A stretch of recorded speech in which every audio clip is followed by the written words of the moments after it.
In today's video, I'm going to show you how to fix mobile hotspot not working on Windows 11. First, in your PC, head over to Start menu and type in Services. Then open it up. Now, once inside, look for Windows Mobile Hotspot Services and double click on it. And now for the startup type, change it from manual to automatic. Also, if the service status is stop, make sure that you start it, then press apply, then OK. Now try if mobile hotspot is now working by heading over to start menu and simply type in hotspot, then open up mobile hotspot settings. So here, try turning the mobile hotspot on and see if it's finally working.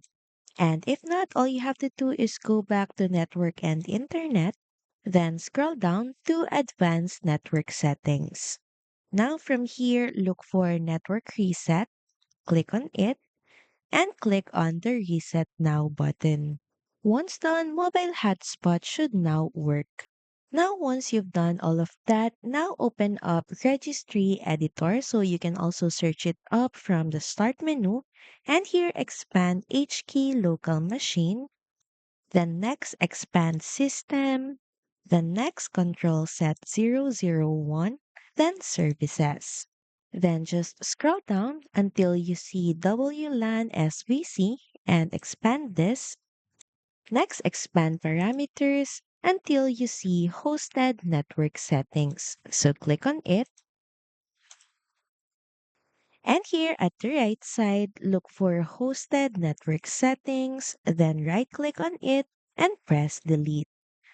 Confirm delete.